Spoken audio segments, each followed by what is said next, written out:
मित्रांनो, आई कुठे काय करते या मालिकेमध्ये फायनली आता अभि हा जेलमधून सुटलेला असतो, त्यामुळे तो खूप खुश असतो. त्यानंतर आता इकडे भजनी मंडळातील बायका घरी येतात आणि कांचनला स्पष्टपणे म्हणतात, तुम्ही आता यापुढे भजनी मंडळात येऊ नका. तेव्हा आता कांचनला हे ऐकताच मोठा धक्का बसतो, तर अरुंधती त्यांच्याकडे पाहतच राहते. आता आजच्या भागात नक्की काय घडलं हे आपण पाहूयात. संजना ही अरुंधतीला खुलं आव्हानच देते की कसं आहे ना अरुंधती, हे बघ, मी जेव्हा जेलमधून बाहेर येईल ना तेव्हा तुमचं सर्वांचं काउंटडाऊन सुरू होईल. तेव्हा अरुंधती तिला म्हणते, मी घाबरत नाही कशाला, तुझ्या जागी मला उभं राहावं लागलं ना आत्ता इथे तरीही चालेल, तुरुंगात जावं लागलं ना तरीही चालेल, परंतु माझ्या माणसांच्या केसाला सुद्धा धक्का लावू देणार नाही मी, तुला समजलं. असं म्हणून अरुंधती सुद्धा तेवढाच तिचा माज उतरवते आणि लगेच तेथून जाते. तेव्हा संजनाला आता प्रचंड राग आलेला असतो, कारण आता संजनाच्या हातात काहीच नसतं आणि अरुंधतीने डायरेक्ट तिला खुलं आव्हानच दिल्यामुळे, चॅलेंज दिल्यामुळे ती चवताळलेली असते. तेव्हा जेलमध्ये ज्या दोन्हीही बायका बसलेल्या असतात त्या दोन्हीही बायका आता संजनाकडे पाहू लागतात. त्यातली एक तेथे येते आणि संजनाच्या खांद्यावर हात ठेवते. तेव्हा संजना आता जोरातच तिच्या कानाखाली मारते. तेव्हा ती बाई आता गुपचूप तेथे बसते. मग आता संजना मनात काहीतरी विचार करत असते, यापुढे काय करायचं. तर दुसरीकडे आरोही आता रूममध्ये असते. तेवढ्यातच यश हा तेथे येतो आणि म्हणतो की आरोही, तू बरी आहेस ना. मग आता आरोही म्हणते, हो रे, मी ठीक आहे, पण तू दिवसभर कुठे गेला होतास, सांगून नाही गेला म्हणून विचारते. हा, अनिशानी मी एका कामानिमित्त बाहेर गेलो होतो असं यश म्हणतो. त्याच वेळी आता आरोही म्हणते, काय झालं यश, तू एवढा डिस्टर्ब का आहेस, बोल ना. तेव्हा यश विचारतो, अनघा आणि जानकी कशा आहेत, बऱ्या आहेत ना, कारण त्या दोघीही खरंच खूप डिस्टर्ब झाल्या असतील. त्यावेळी आरोही म्हणते, तशा बरंच म्हणायचं, पण तुला सांगू का यश एक, अरे त्या दोघींच्या चेहऱ्यावरचा पार रंग उडालाय. अभिदादा तिकडे आहे म्हणून त्या दोघीही धड झोपत सुद्धा नाहीत. जानकीला तर असं वाटतं इकडून बाबा येतील तिकडून बाबा येतील, म्हणून ती सारखी बाहेर पाहत असते. त्याच वेळी आता यशला खूप वाईट वाटतं. मग आता तो तिथे बेडवर बसतो. त्याला अभिबद्दलचे सर्व प्रसंग आता आठवू लागतात की कशा प्रकारे अभिने मला नेहमी साथ दिली आहे माझ्या सुखदुःखामध्ये, आणि तुला कधी काही लागलं तर हा भाऊ नेहमी तुझ्या पाठीमागे उभा असेल असं अभिने त्याला सांगितलेलं असतं. आणि हेच सगळं काही त्याला आठवत असतं आणि ते आठवूनच आता त्याला प्रचंड त्रास होत असतो. आरोही विचारते, काय झालं.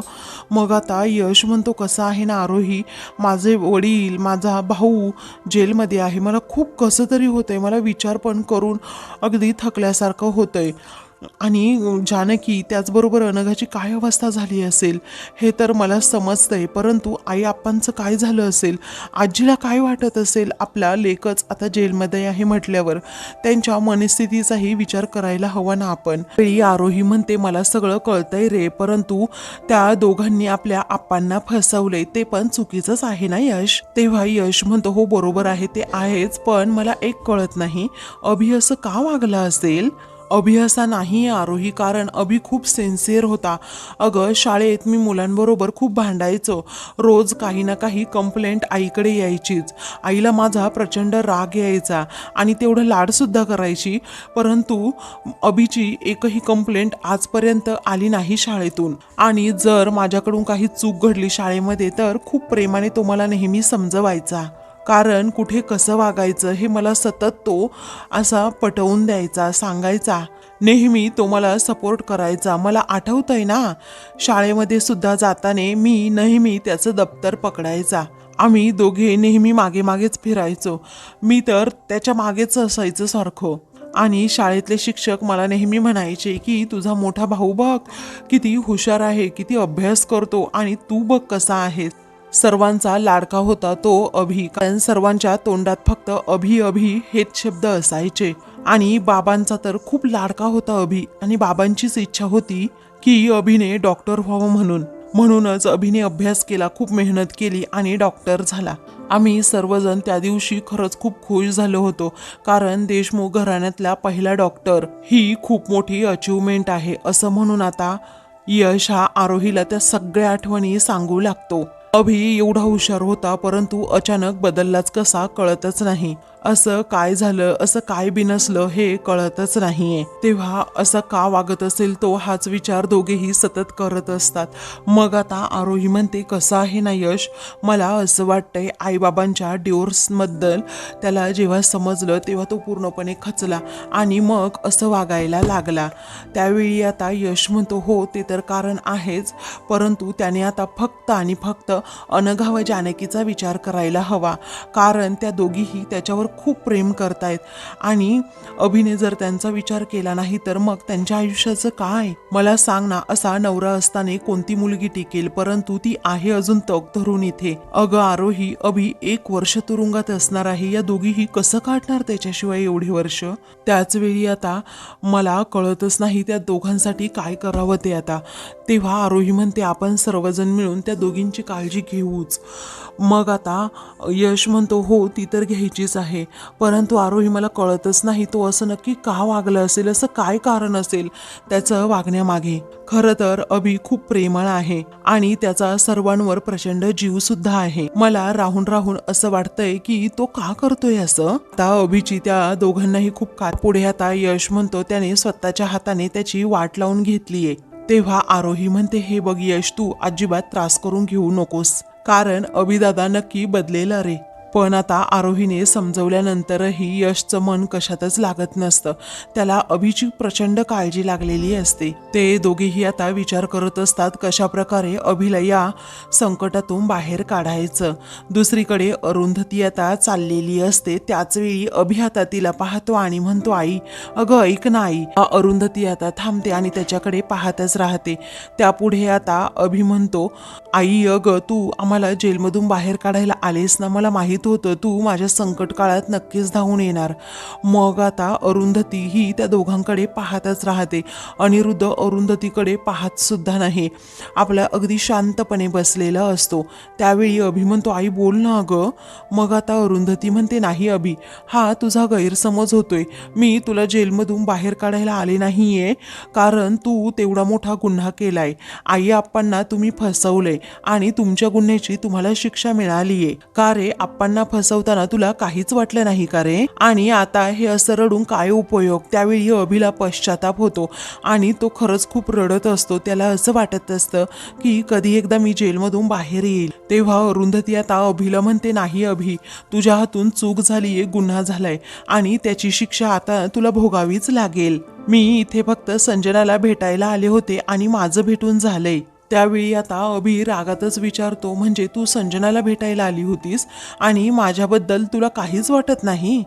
तेव्हा वाटतं ना, खरंच खूप वाईट वाटतं, कारण आपला मुलगा असं वागेल असं मी विचारसुद्धा केला नव्हता. तेव्हा अभि अगदी कळकळीची विनंती करतो, आई मी चुकलो, मला माफ कर ना ग प्लीज, मी तुझ्या पाया पडू का प्लीज आई. तेव्हा आता तो हात जोडतो, विनंती करतो, आई प्लीज अगं मला बाहेर काढ.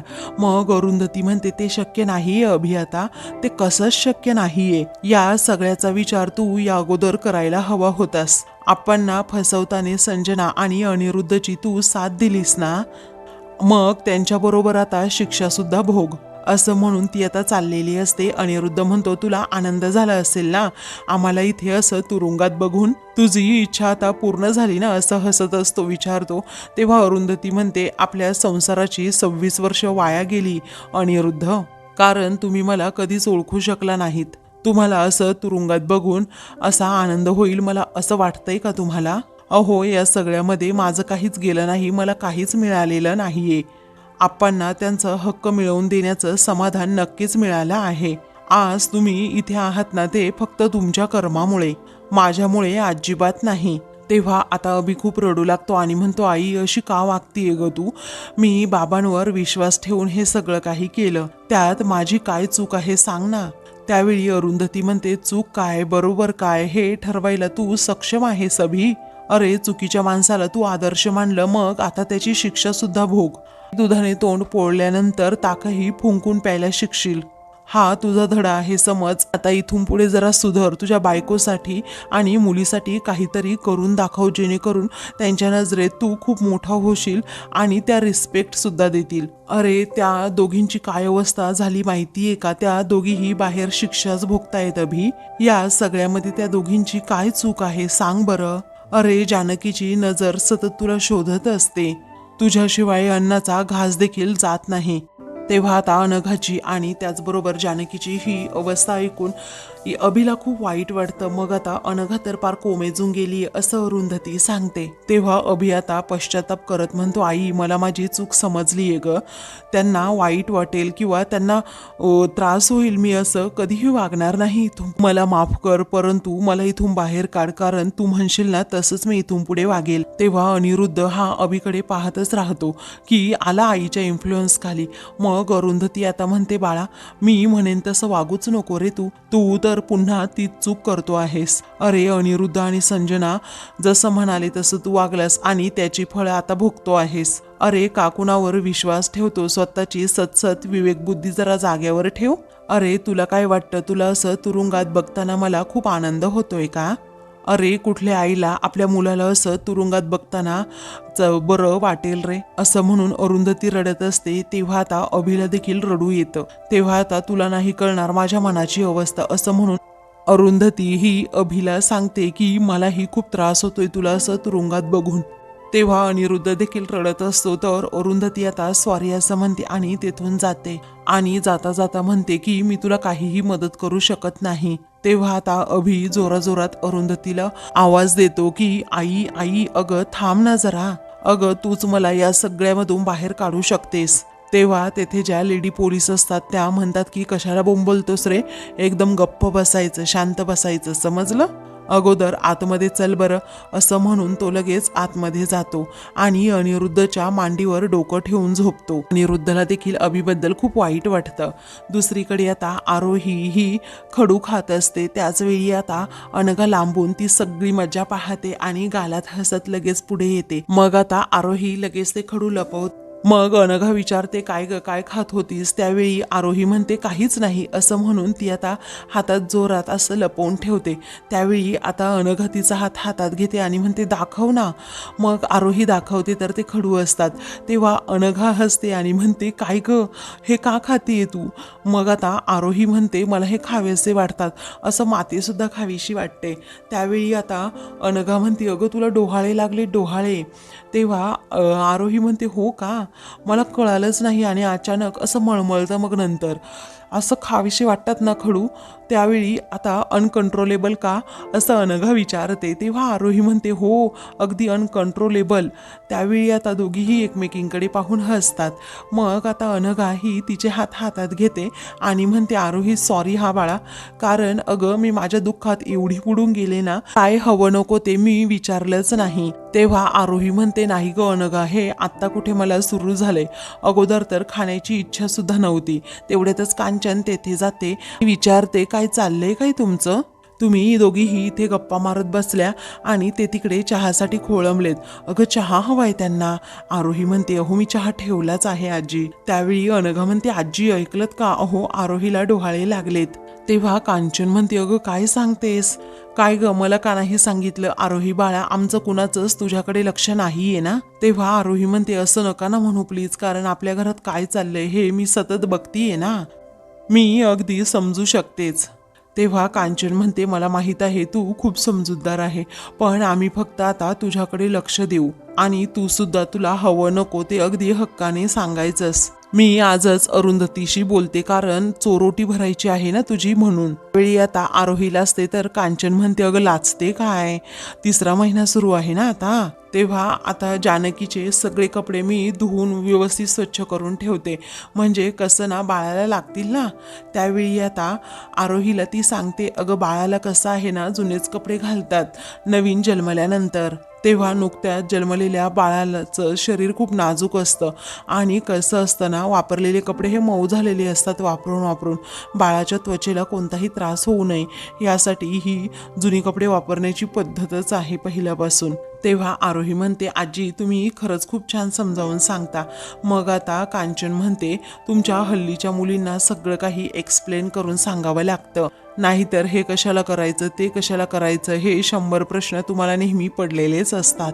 तेवढ्यातच तिथे आता यश येतो आणि आरोहीला आवाज देत असतो. तेव्हा अनघा म्हणते, जा, नंतर बाळाच्या बाबांना वेळ देता येणार नाही, हा चहाचं मी बघते. तेव्हा आरोही म्हणते, आली हा, असं म्हणून ती आता तेथून जाते. त्यावेळी कांचन आता अनघाला म्हणते, आपलं चुकलंच बघ अनघा. तेव्हा ती विचारते, काय झालं आजी? तेव्हा आता कांचन म्हणू लागते, कसं आहे ना, आरोहीला सुद्धा आपल्याशिवाय कोण आहे बघ बरं. तेव्हा ती अनाथ आहे आणि तिला तरी आपल्याशिवाय दुसरं कोण आहे. आपण फक्त आपल्याच विचारात गुंतून जातो. आरोहीकडे आपण लक्ष द्यायला हवं, ती 2 जीवांची आहे. कांचन आता जेव्हा असं म्हणते तेव्हा अनघा म्हणते, हो आजी तुम्ही काळजी करू नका, मी आहे तिच्याकडे लक्ष द्यायला, मी पूर्णपणे तिच्याकडे लक्ष देईन. आता कांचन म्हणते, ठीक आहे. दुसरीकडे अनिरुद्ध संजनाने देशमानेंना बोलवून घेतलेलं असतं. मग आता देशमाने बाहेर आलेले असतात. तेव्हा आता जेलमधून संजना अनिरुद्ध अभिला बाहेर काढलेलं असतं. त्याच वेळी आता देशमानेंना संजना विचारते, काय हो बेल कधी होणार? मग आता तो म्हणतो, प्रयत्न चालू आहेत आमचे. अनिरुद्ध म्हणतो, कधी प्रयत्न चालू आहेत? त्यावेळी या दोघांच्या अगोदर मला बाहेर काढा, असं अभि आता म्हणतो, कारण या दोघांच्या इन्फ्लुएन्स खाली येऊन मी काहीतरी चुकीचा निर्णय घेतला होता, परंतु आता मला त्या निर्णयाचा पश्चाताप झालाय, असं अभि आता म्हणतो. त्याचवेळी संजना म्हणते, काय म्हणाला? अरे तुला कोणी ऐकायला सांगितलं होतं का आमचं? आणि आम्हाला बाहेर काढा म्हणजे? आम्ही वकिलांना हायर केलंय देशमानेंना, समजलं? अगोदर आमचं काम करा, असं संजना आता सारखी देशमानेंना फोर्स करते. तेव्हा तो म्हणतो, भांडू नका इथे, एकदम शांत राहा, तिघांचंही काम होईल. पुढे आता देशमाने जे काही सांगतात हे तिघे ऐकत असतात. मग नंतर आता संजना म्हणते, देशमाने लवकरात लवकर आम्हाला घरी जायचंय. तेव्हा यश म्हणतो, घरी गेल्यानंतर तुम्ही राहणार तरी कुठे? कारण समृद्धीमध्ये तर तुम्हाला कोणी घेणार सुद्धा नाही, धक्के मारूनच तुम्हाला त्या घरातून काढतील. तेव्हा अनिरुद्ध आता म्हणतो, बाळा अरे आमच्याबरोबर तुला सुद्धा बाहेर काढतील. अभि म्हणतो, नाही काढणार बाबा, कारण हे पहा, जरा प्रॅक्टिकल विचार करा, कारण मी तुमच्या विरोधात कंप्लेंट दिली म्हटल्यावर थोडा तरी सॉफ्ट कॉर्नर त्यांच्या मनात माझ्याबद्दल असेल. आणि कसं आहे ना, माझी मुलगी बायको त्या घरात राहते, त्या दोघींचा माझ्यावर प्रचंड प्रेम आहे. चांगलाच अनिरुद्ध आणि संजनाला घाबरवतो की तुम्ही जर जेलमधून सुटला, तुम्हाला जामीन मिळाला, तर रस्त्यावर राहण्यापेक्षा जेलमध्ये राहणं बरं, असं तुम्हाला वाटायला नको. तेव्हा संजना पटकन त्याच्या अंगावर धावूनच जाते आणि त्या तिघांमध्येच चांगली भांडणं जमतात. दुसरीकडे आता कांचन विचारते, काय हो त्यांना अजून जामीन मिळाला नाही का? त्यावेळी आता आप्पा म्हणतात, नाही अजून नाही मिळाला. तर ते रात्रभर जेलमध्येच राहणार का? कांचन विचारते. आप्पा म्हणतात, मग कुठे राहणार ते? अरुंधती ही सोबत तिथे बसलेली असते. त्यावेळी आप्पा म्हणतात, आपल्याशी एवढं वाईट वागूनही तुला त्यांचाच पुळका आहे का ग? अनिरुद्धवरचं तुझं प्रेम काही कमी होत नाही. तेव्हा अरुंधती देखील तिला समजावते, आई त्यांनी जो गुन्हा केलाय ना त्याची त्यांना शिक्षा मिळालीये, कारण एखाद्याला फसवणं हा गुन्हा आहे आई. इथे तर त्यांनी आप्पांना फसवले, स्वतःच्या वडिलांना आजोबांना फसवणं त्यांना काही वाटलं नाही, आणि मग तुम्ही का वाईट वाटून घेताय? त्यावेळी कांचन म्हणते, अगं आता त्यांना त्यांची चूक समजली असणार. अगं कसेही असले ना तरी माझा मुलगा आणि नातू आहेत, कारण आज दोघेही जेलमध्ये आहेत, मला वाईट नाही का वाटणार, अशी कांचन आता काळजी व्यक्त करून दाखवते. मग आता आप्पा म्हणतात, कांचन जरा डोळे उघड, तुझ्या मुलाने आणि नातवाने काय काय केलं, तुला कशा प्रकारे फसवलं आणि तुमच्या विरोधात कशी पोलीस कंप्लेंट देणार होते हे सुद्धा जरा आठव, ते कसे वागलेत तुझ्याबरोबर, आणि त्यांना एवढी मोठी शिक्षा मिळाली आहे तरी त्यांचे डोळे उघडले नाही.